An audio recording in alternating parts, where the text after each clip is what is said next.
So a good thing about people who grow tomatoes is they grow way too many tomatoes, which is good because they end up giving them to me. The problem is I end up freezing them, and then it's a pain in the butt to use them unless I'm just going to make a soup.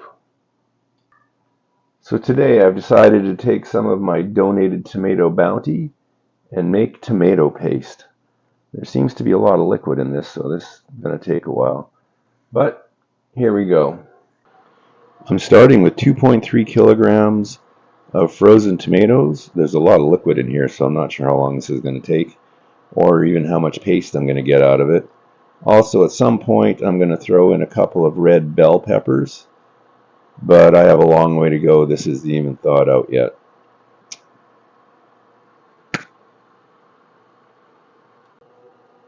Okay, so it's melted now, and I got a ton of liquid and some tomatoes. I'm going to be surprised if I get, I don't know, 100 grams of tomato paste out of this.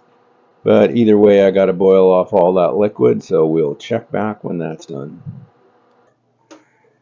So as you can tell, after 3.5 hours of boiling stuff away, this is what I have left, and it's looking pretty pasty. I'm now going to use an immersion blender to give it a more homogeneous consistency.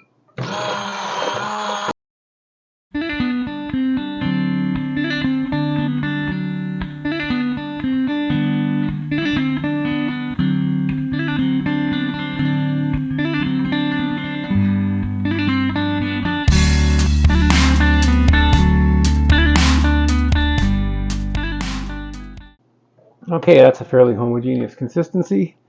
Now, it's pretty pasty, but I think it can be more pasty.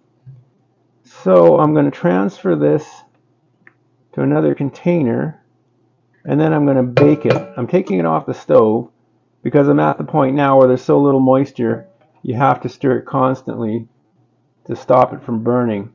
So I think if I put it in the oven on a relatively low heat, that will be able to suck out more of the moisture without having to stir it all the time.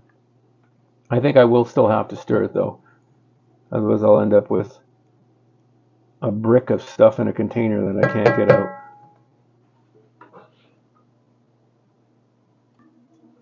I've transferred my tomato paste to a smaller container.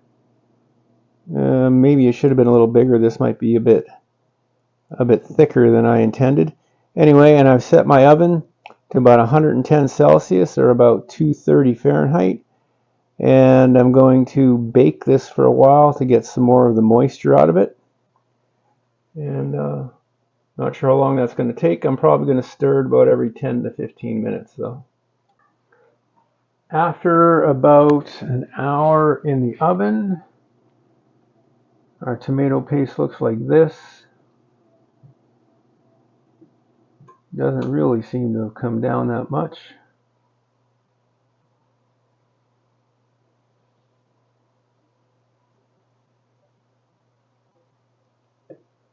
I do want it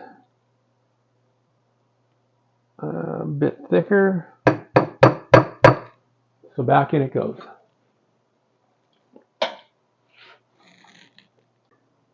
Okay, after 2 hours it looks like this.